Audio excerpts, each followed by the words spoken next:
They rushed me to the hospital, and I was in a coma because of the blood loss, and I had to have surgery. Afterwards, the doctor announced that he had good news and bad news. Of course, the good news was that I had woken up from the coma. The bad news was that I was deaf.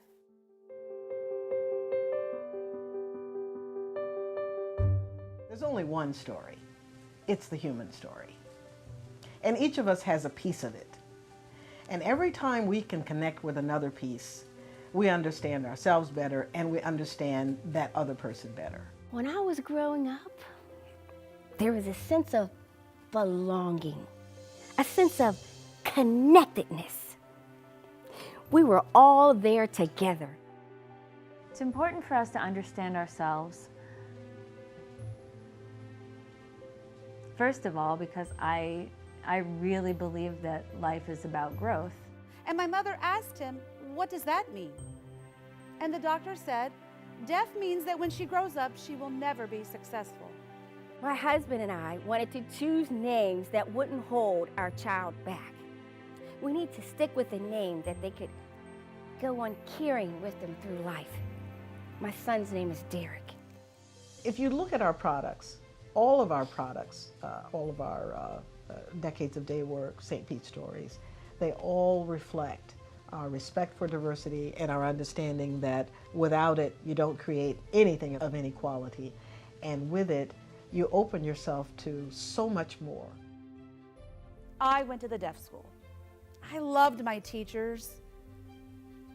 But you know, I was one of the only students that was just deaf. Most of the other students had other disabilities. So I became an advocate for them because I'm smart.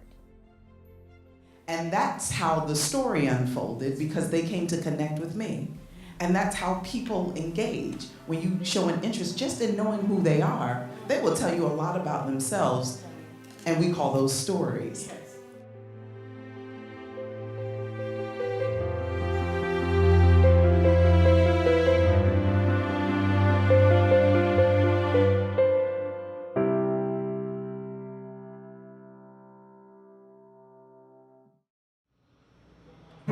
Bill always says, we're not allowed to say try. We always say we can. We say we're going to try to do that. No, you can do that. It takes encouragement from each other. It takes a positive attitude. It takes a never quit mindset. It takes a little bit of toughness because it's not easy, but the rewards are worth the effort.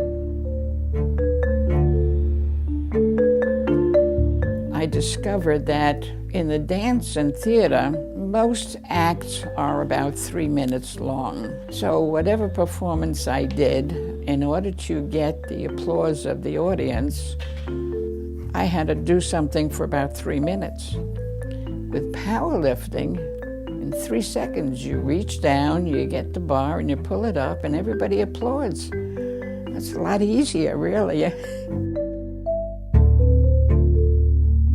I only weigh about 155 stripped. She can lift 170. No. Yeah, you lift 170 at one time, but she's lifting 155 now, 160. She could pick me up and throw me out the window, right? Really so important that we build muscles and bones. At age 30, you lose, they say, about a pound of muscle every year. So that's like 10 pounds in a decade. But you don't have to. If you actually strength train, work your muscles, the reason you're losing it is you're not using it. Well, there was, from that group, there was 4 of us. We had a car accident, 4 of us. We had to start over again. When I had my accident, I broke my back, took me to the doctor, and I asked him, when can I weightlift again? Oh, that's out. Oh, that's out. Well, I didn't go back to that doctor. And I was one of those doctors too who's told patients, oh no, don't lift too heavy, it's too dangerous. But I'm now the complete opposite, because I'm seeing these ladies in action, and I actually encourage my patient, you need to start lifting heavy. Now start off slow, you need a coach who knows what they're doing to train you and to watch you. But if you're doing it properly, my goodness, it can be amazing. Unfortunately, I don't have anybody in my age group. Like, eat it. There's nobody there. You know, it doesn't matter how much she weighs, she lifts. She's gonna win. Turns out that since I have been powerlifting, which is about 5 years now, my breathing has improved. My COPD is not gone, but it certainly is not only under control, but it's so manageable that I hardly even think about it anymore. And on the mornings that I really don't want to go to the gym, I just have to remember that if I want to breathe, I want to participate. These ladies, some of them have been doing it for 5 years, and they lift weights, first of all, that they didn't think they could lift. But if other people would take their lead, their example, and just try it, they would hopefully discover the joy that it's brought to me for all these years and to them. When I have lifted, especially when I have been increasing my amount of weight, and I'm sure, but I'm not sure that it's going to work, it is an awesome feeling to know that you have accomplished something that's not easy to do. There's no reason in the world for you to do it. But the fact that you have accomplished this task for your own benefit and your own ego, it's an awesome feeling. I recommend it to everybody.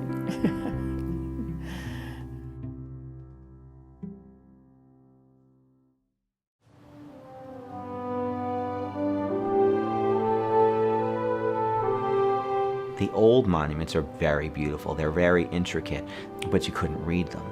It bothered me greatly.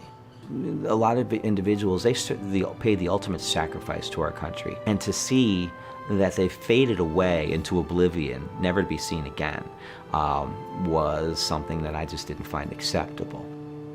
We will restore the monuments of soldiers, veterans, everyday people, and we tell their entire life story from the day they were born until their final day on Earth.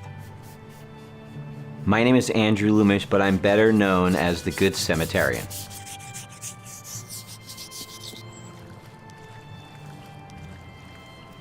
Chris was my assistant. I sent him a text and he didn't respond, which was not typical of his, behavior, what he would normally do. And the next morning, about 6 o'clock, I received a phone call from his wife's best friend, and she informed me that he had passed away over the weekend, and he was in his middle 30s. Essentially, he had PTSD, and I knew that he did, and he had taken his life. He confided all these things and talked to me about stuff, and I was that person to him. And I wasn't on that day. When I do these restorations and when we tell these stories, we're remembering them. We're remembering their lives, their past. We're telling of their story eloquently and respectfully. And I always think of Chris when we do this, because I don't want people to forget Chris either. I bring in usually 2 to 3 5-gallon plastic jugs of water with me. I bring everything. I have a bag where I carry supplies, towels, and solution. D2 is the only product utilized by all of our national cemeteries, including Arlington. I'll have a spray bottle in one hand and a brush in the other, and I start working my way down. Typically what I'll do is I'll do between 4 and 5 monuments in an 8-hour day. The process, on average, from start to finish, takes minimally 2 months and up to 9 months, and sometimes even longer than that. Now we run a nonprofit. We raise money for Gold Star families, and we raise money for soldiers with PTSD who are being reintroduced to society after their service to their country. That's going to be it for him today. This is going to be beautiful. You're surrounded by heroes today. Are you recognizing them now, or do you have your blinders on? A lot of people, we walk through life with blinders. and we don't recognize some really important stuff that's going on all around us.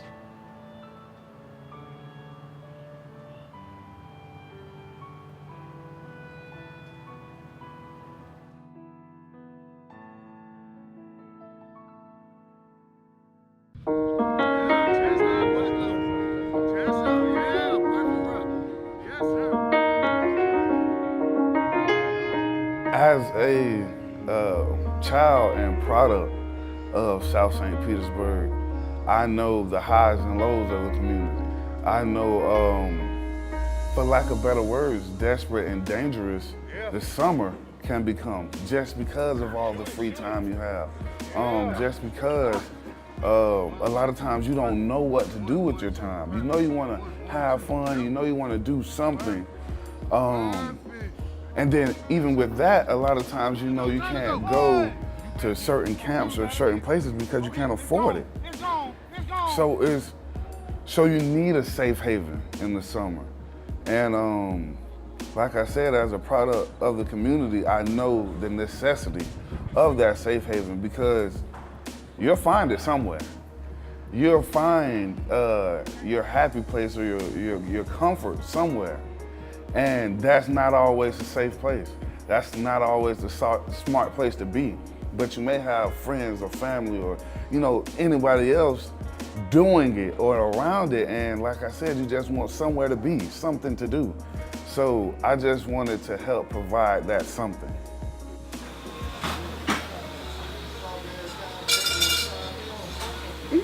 In football, you learn to deal with adversity however it comes. And with that, of course, every young man's dream is to go out and play college football and to go to the NFL shortly after. And not all of us do it. And I was one of the guys who didn't. I enjoyed my time, loved my time. Played arena football for a bit. That was fun, but I saw my life growing into something else. And the family trade has always been cooking. So when my back was against a wall and I didn't know what direction I wanted to go, I fell into cooking. It was always something I loved, something I did with teammates, and it was actually a pretty easy transition. The hard part were the little jobs in between and figuring out that I wasn't a cubicle guy.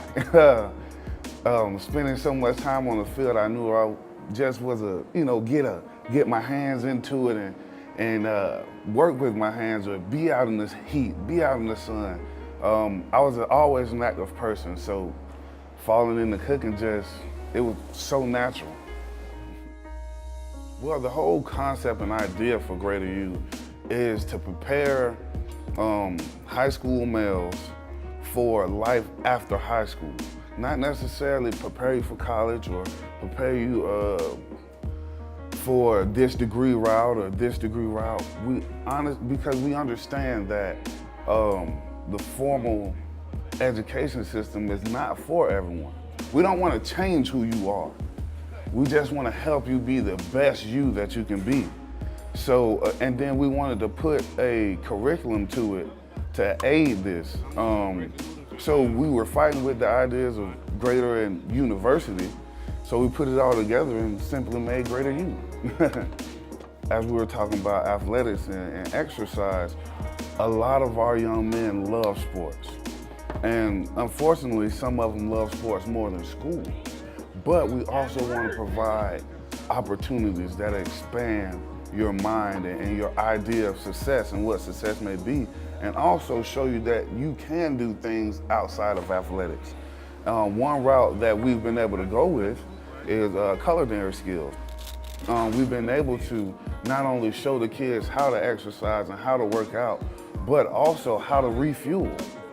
And with the refueling, how to cook. Not only what to put in your body, because anybody can tell you to, go get a granola bar, but we want to show you how to provide for yourself and what to replenish yourself with all in one.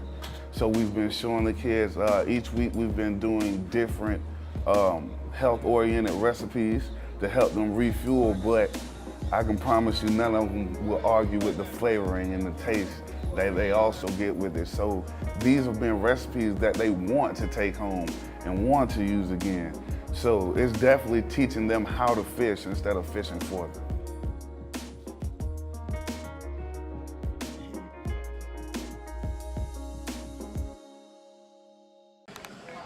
Whether you're gay or straight, everybody tries on their mother's high heels. So I guess I grew up practicing a lot. You get an amazing confidence once you put the wig and makeup on because you're no longer yourself. You're able to be in a disguise, and things that may come out of your mouth surprise me sometimes. They surprise the audience.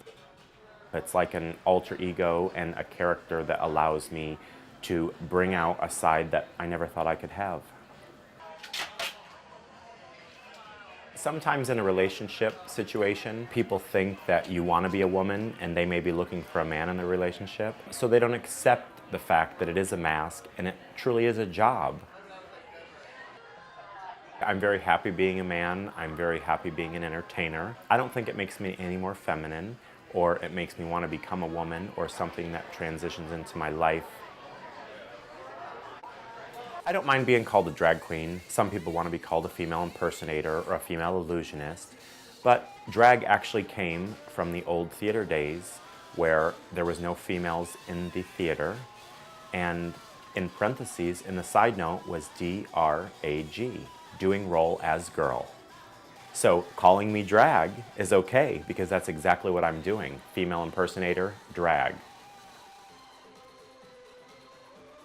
My one neighbor is my landlord, and he thinks it's the greatest thing in the world. Him and his wife both love me. And my other neighbor is a 98-year-old woman. One morning, I took her trash out, and in the afternoon, I was leaving for a show as Monica, and I brought her trash can back in.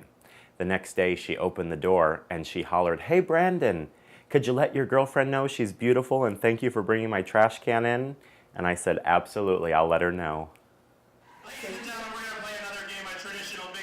Being Monica has definitely opened me up as an individual and made me more confident in my day job.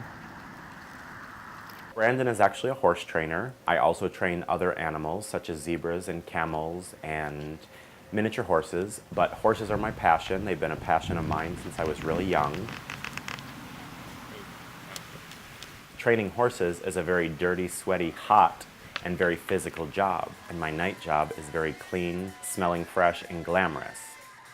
We're creatures of the night, so some of the drag queens would never get up in the day and go get dirty and get dirt underneath their nails and work with an animal, no less a horse for that matter.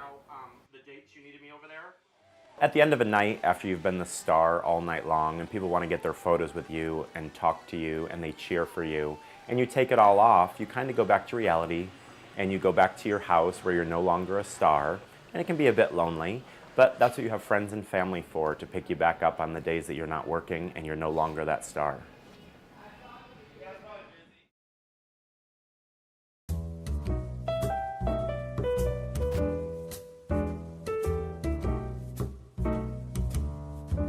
I had dreams of maybe starting a chess club here in Tampa, but I really didn't have a push or something because I'm not really like a professional chess player. I'm more of a musician.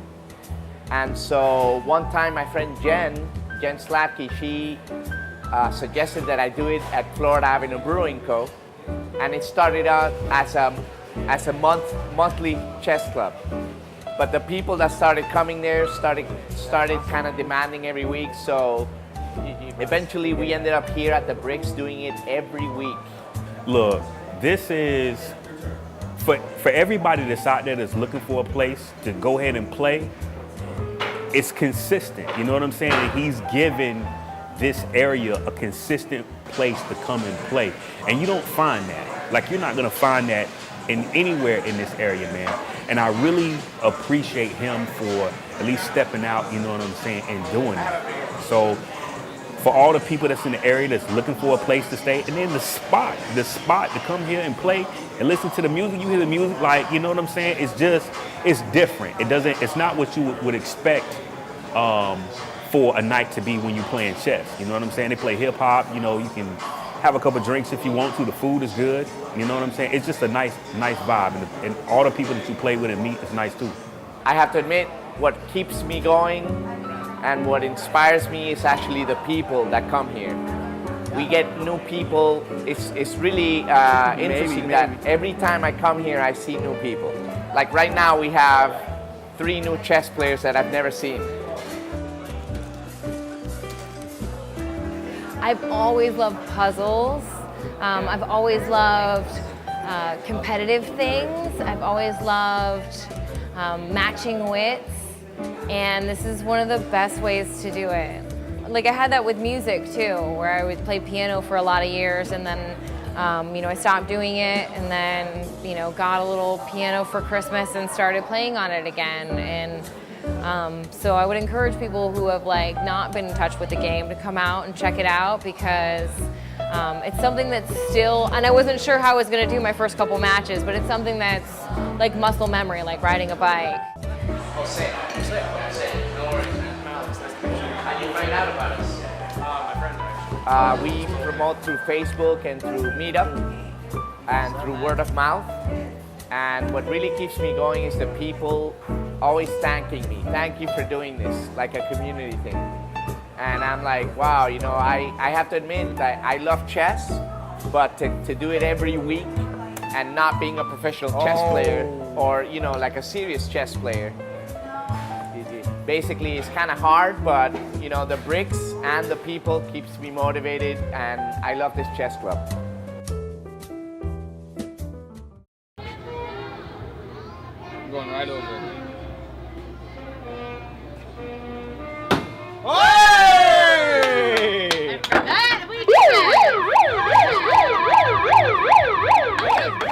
I am Michelle Simpson, and this is Axe and Ale. We are an outdoor axe throwing venue here in St. Petersburg. We're the first and the only place in St. Petersburg where you can throw axes at a big wooden target.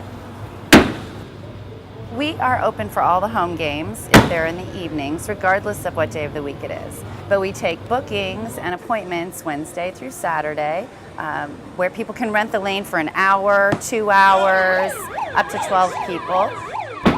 Nice! Our regular hours are Wednesday through Saturday. So typically we open at about 5 o'clock on Wednesdays. We stop throwing axes by about 10 o'clock Wednesday, Thursday, and we kind of gauge it on the weekends. So typically by 11 o'clock there's no more throwing. I compare it to darts on steroids. The scoring is similar as it is to dart, but there's also different games that you can play similar to darts, like cricket or in and out. So for people who've been throwing quite a bit, it's fun because they can start to hone their skills and start to really place the axe when they throw it. You'll find the more you throw, your arm will follow your eyes. So if you're looking where you want it to go, hopefully it's going in that direction. Never thrown an axe before, so it's actually pretty fun doing it. Need some sixes. Just having a little pregame fun before the race game. It's not too difficult, but you do have to get the hang of it. So, around the beers. That's what's at stake right now.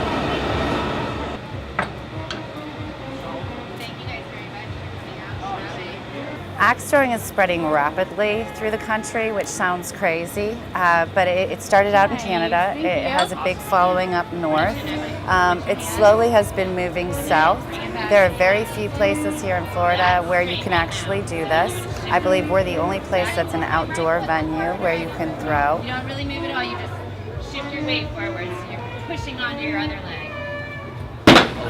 It was kind of cool, it's like something like some stress out, Something you're always told not to do. Something you definitely don't do on the daily. It was pretty fun.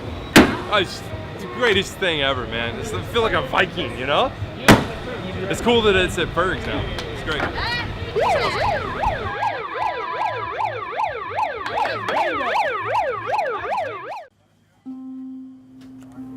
Si no le gustan esto, Luisito, ¿hay guineo verde allá adentro?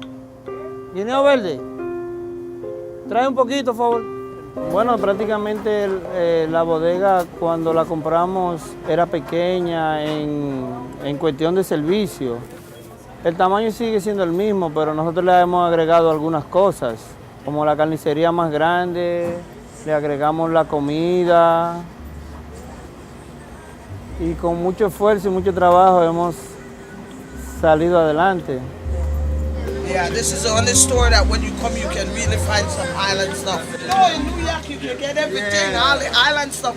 But in St. Pete there is no island, no food, you know. You could go downtown and get every nation food. It was like culture. But this is the only place that is culture. So that's where we come and find our stuff and we enjoy it. You know, it's fun. Here we have some produce. A veces aquí, como es el centro latino, boricua, dominicano, cubano, todo el mundo viene aquí, colombiano, tampeño, de todo.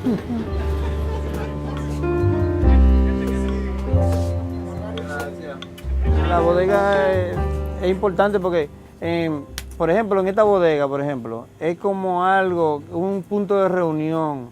Incluso aquí hay personas que tenían años que no se veían y que son familia y se han reencontrado aquí. Aquí las personas, por ejemplo, cuando están alquilando un apartamento, una casa, un edificio, afuera tenemos un mural que la gente pone los anuncios de gratis, si nosotros no le cobramos nada, ¿tú ves? Eso es un servicio a la comunidad.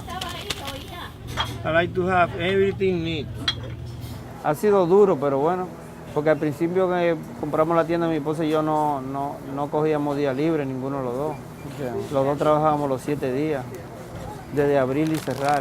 Incluso veníamos en un mismo vehículo, porque aquí íbamos a usar 2 vehículos y fue duro al principio, pero después, a medida que el negocio fue creciendo, fuimos contratando más empleados y ya es más suave la cosa un poquito. Bueno, yo me quiero retirar a los 62, no quiero trabajar más de 62 años, me quedan, en julio cumplo los 56 y después 6 años más. Y pasársela a alguien que la corra, porque no la queremos vender, queremos dejársela a alguien que la corra en la misma manera que la estamos corriendo nosotros, porque no queremos despojar a la comunidad del mismo servicio. Sí, porque a veces si viene otra persona que uno no conoce, quizá quiere cambiar y la comunidad entonces va a decir, wow, se fueron esta gente. Pues, uno no sabe lo que puede pasar.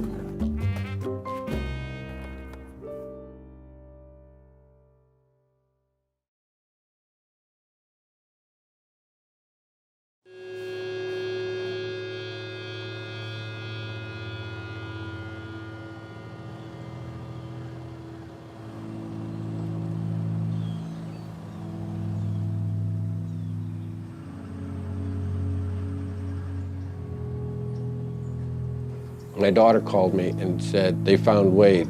And I said, he's dead. And he said, yep. And I drove over behind the Walmart. I saw the detective there. But I said, that's my son over there, I want to see him. He says, no, I'm not going to let you. And then all of a sudden, I thought about what he said, you don't want to see your son like this.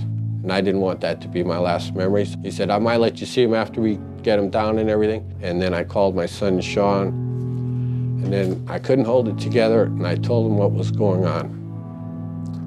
And so then he went running down there to see his brother.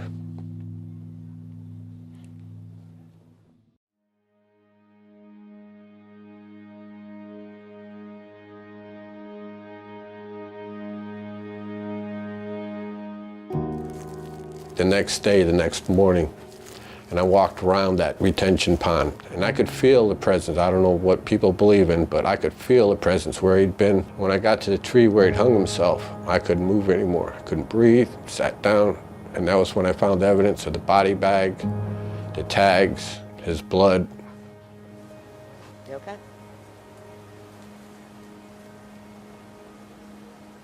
He was working on his Jeep. He had a lift kit on it. And he was out there taking it apart, and he was really torquing on a wrench hard. And he kept on trying, and I heard his back audibly pop. And after that, he had back problems.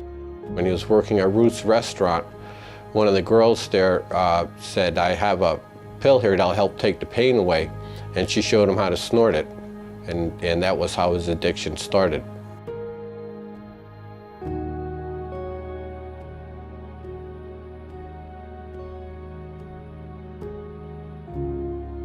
It took me a while to figure out how they crush the pills, but they take the straw and they bend it and then they chew on it and then they snort it. I was wondering why I was finding all these chewed up straws. When you read the letters, you will see in there that in order to try to get off the pills, that they were doing meth. Sometimes in order for a person to beat an addiction, you have to hit your bottom. And I was trying to see if I could get him to reach his bottom to where he would admit that he's got a problem, I want to give up, but his bottom was death. Biggest message I could say to anybody about an addiction is don't ever do the first one. If you don't do the first one, you'll never chase that high for it. You never have to beat an addiction where you never took the first pill, the first hit, the first anything. Each and every ant on the dirt, on the ground. Excellent, very good. Now we have a new partnership with the Florida Orchestra, which allows the Florida Orchestra to teach prodigy classes, and they are currently teaching 2 violin classes to youth ages 5 to 17 at Roy Haynes. No, okay. Put your thumb against the fingerboard. It came about rather suddenly at the very end, and they asked if anyone was interested in teaching, and 3 of us said yes, we were. Mississippi hot dog, ready, play. Mississippi hot dog, good. It's really for kids who may not have this opportunity otherwise. The program is free of charge to parents, and so your kids have the opportunity to learn not only about cultural and performing arts, but also we infuse life skills. And that's really what makes Prodigy so special, is that we really teach them about communication, anger management skills as well, and problem solving. First of all, they're very eager. They're excited about playing, and from the very beginning, you know, the learning how to hold the violin and keeping the wrist straight. They, in this short amount of time, they are now playing 1 song. Ready, play. Good, to the D string, ready, play. I am amazed at the quality of the teacher. I had no doubt she would be great. Bravo. But sometimes people who work with younger kids, they're able to teach like adults and stuff, but she is great at managing the class and really coming to them where they're at with the violin, so it's been beautiful. You have to learn how to hold it to begin with. You have to learn what the open strings are, and I teach with the little finger to pluck it so that they can get the wrist straight. And then you have to learn the bunny hole for the bow, and then we're only dealing with the upper half of the bow. But you have to get all of that down, and then you have to learn where the fingers go and coordinate all of that at once. And now they're playing a song, which is remarkably fast. I feel like it's very magical. It's very magical for somebody to play. Ready, play. Out, in, good. Major goals is really to allow youth to express themselves through the arts. By learning to play the violin, you learn so many things that you can use in life in general. You learn to focus. You learn perseverance, self-discipline, problem solving, setting goals, and then I see the faces light up when they actually accomplish something that they didn't think they could do, and I love seeing that. Yay! Bravo! Bravo to you guys! Wonderful class. Awesome.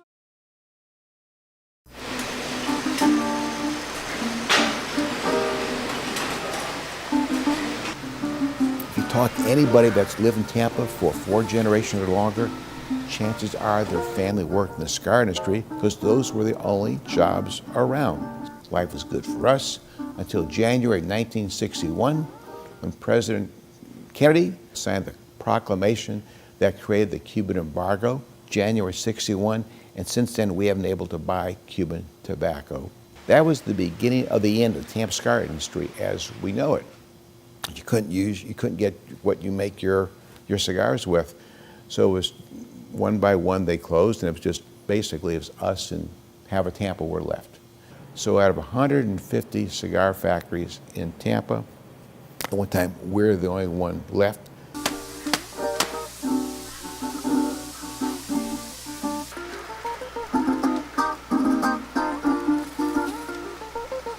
Walking through our factory is like walking into a time capsule. Nobody does this anymore. It's like walking back in time. We're making cigars on antique, hand-operated cigar machines that are made in the Great Depression. We aren't using replica machines. We're using the actual machines that were made in the 1930s. So we're making cigars the same way for the last 80 years. Nobody's doing this anymore. Listen, Elroy Lowe is speaking to us. Elroy Lowe is speaking to us. There were 150 factories in Tampa, most had nicknames.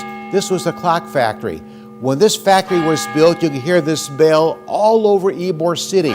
There were no clocks and watches around, and this was our name. Elroy Lowe was Spanish for clock. In fact, if you ask any old timer, you tell them you're going to visit Elroy Lowe, they know exactly where you're going because of this sound. This was the iconic sound of the heartbeat soul of Ybor City. Great timing.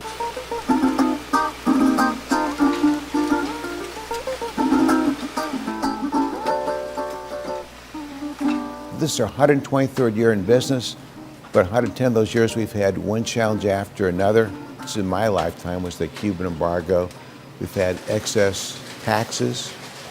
We've had smoking bans. And people love cigars, you just can't smoke indoors.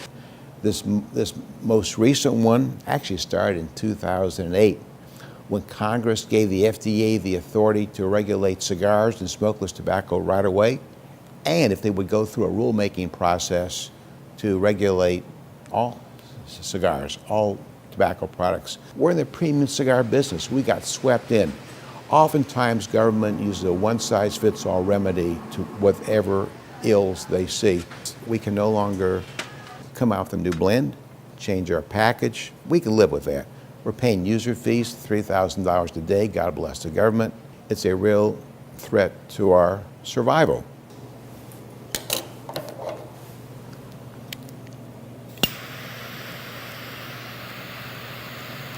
People ask me, how many cigars do I smoke a day? I said, if I smoke 1 or 2 a week, that's a lot. They say, what? See, to smoke a cigar, you have to have time. You have to be in the right mindset. Smoke on the golf course helps me with my lousy golf game. But when you smoke a cigar out in your porch, patio, put your feet up, all is right with the world. Everything else is shut out. We are in the relaxation business.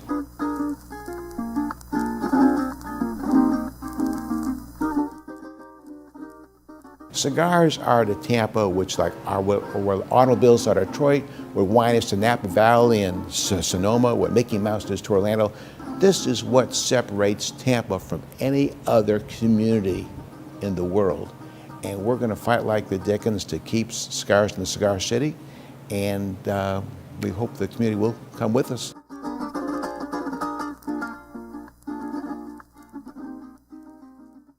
When someone is baptized, it's more for them to realize that we go down one way and we come up another way. We come up revived, we come up clean, you know, just like what water would do. You know, that's what that did for her.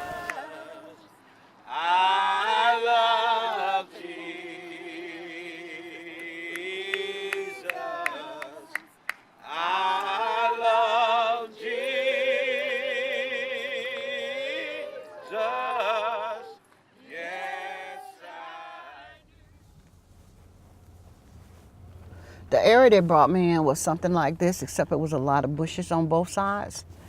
There was no fence or anything over there. And when they parked in the yard, they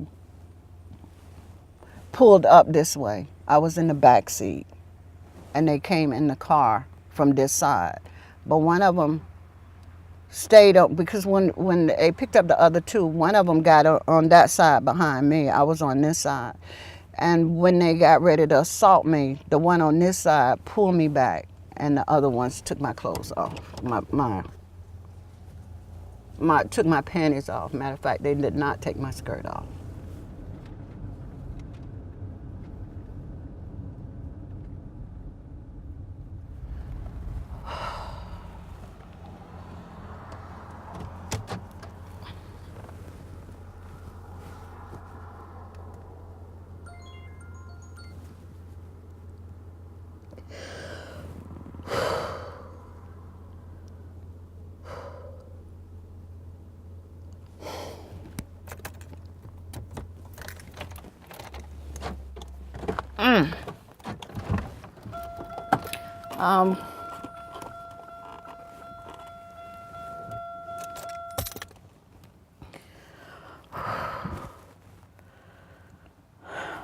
I'm sorry, guys. Give me a minute. I don't want to put the best feet forward.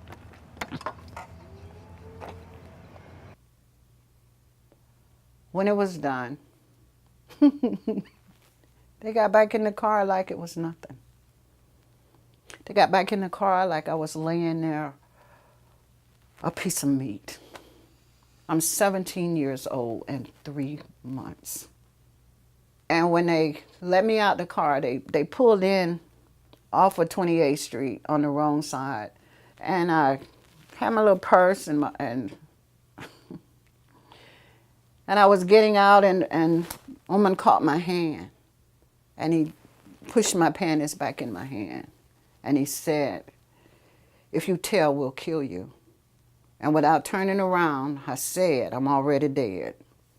I never looked back. I can't tell you which way they went, but I saw that telephone booth. It's right here. And it was one of those glass ones where you pull it out.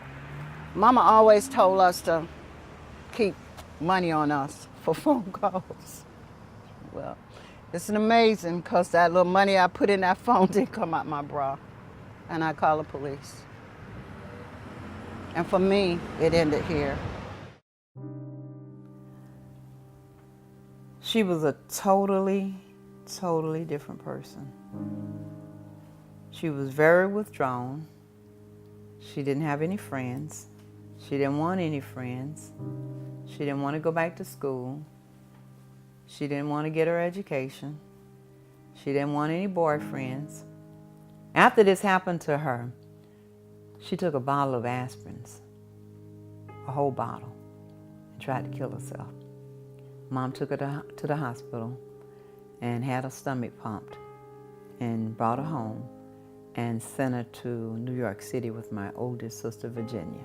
She was robbed of her innocence. She was robbed of her self-confidence. She was robbed of being Evelyn at the time. She was just simply robbed. No one can ever give that back to her. Not even the men. They can't give that back to her. So she's been fighting this for a long time, which I can't even fathom. I can't.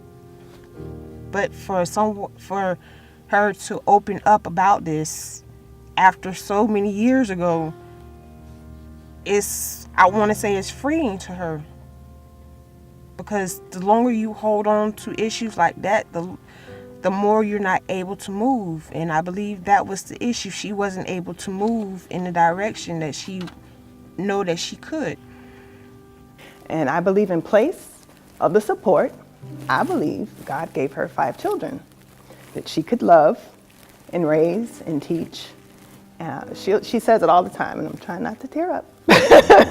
But she says it all the time. She says, you know, you guys are just a blessing.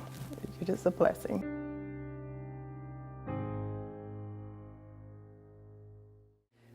I always thought the worst thing that happened to me was no counseling. But you know what? It is. It's a terrible thing. I lost my self-worth. As a matter of fact, my self-worth never even developed. I began to take, because they wouldn't take it for themselves, I began to take the shame, the embarrassment, the degradation, the humiliation from them, from my family, from my mom, who could not understand the nature of what was done to her daughter. 17, 27, 37, 47, 57, 67, almost 50 years, look at me. And this is the strongest I've ever been in my life. I've always felt like everybody cursed that 17-year-old inside of me. Everybody walked away from her. They were horrified about what happened to her. Well, you know what? That's me. And guess what? That little 17-year-old girl, she's sitting right in here in me. And you may not want to embrace her, but I embrace her. I love her. No means no. You didn't deserve it, and you don't deserve to live in shame. If anybody deserves to live in shame, they do, not you. Please, please get help. You're worth it.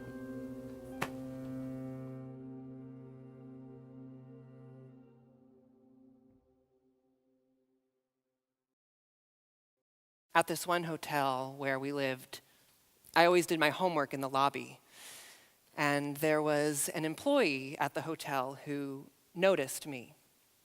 He would always come up to me and ask how I was and if I needed any help. My whole life, I had always been scared to reach out to other people. But I was just so desperate to get out of the situation I was in. But I didn't want to lower my morals, my values, my standards for myself. But one day it just reached a boiling point.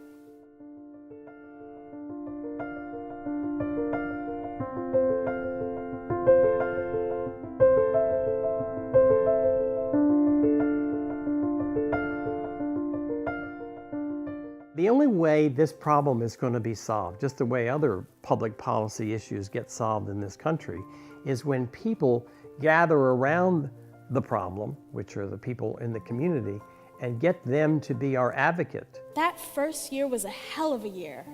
It was my first year of womanhood, my first year of raising Mary Jane, my first year ever being assaulted, ever being kicked out, my first year I ever thought of committing suicide. LGBTQ plus youth that find themselves homeless or housing insecure have very unique needs and specific needs. That's what we've found over and over again, is that if they come out or they're found out, parents will say, "Not in my house." I was so tired of living a double life that I came out as a gay male. From that point on, my mother barely spoke to me. Now I was going to student-parent meetings parentless. First of all, we call what we do theatrical journalism. And it's important to us that both of those things are present there. The journalism part of it is that we interview people for a long time, and we go into the interview with each subject not looking to confirm an idea that we have about what the story is, but actually to listen carefully to what people are saying and to pick up on their authentic voice. And our reason for doing it that way is so that we can connect people, these kids, with this audience, because this is a hidden problem.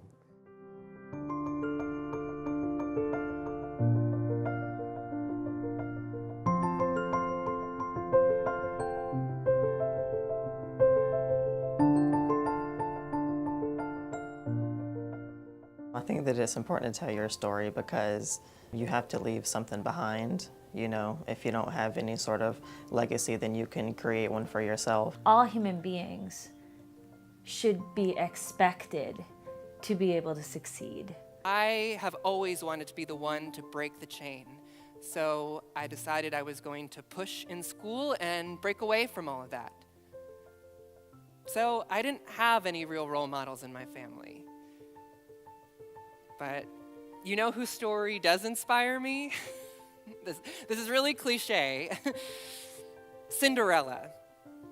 We're going to put some faces to the stories and realize the struggles of these young people and the resiliency and the courage of young people that have to go to extraordinary measure just to do what every average adolescent gets the opportunity to do. I've seen the young faces when I share my story. That's why I go hard every day, because I want them to know that they can do it. So, how do I answer these questions? What are you? I'm capable. How are you? I'm great.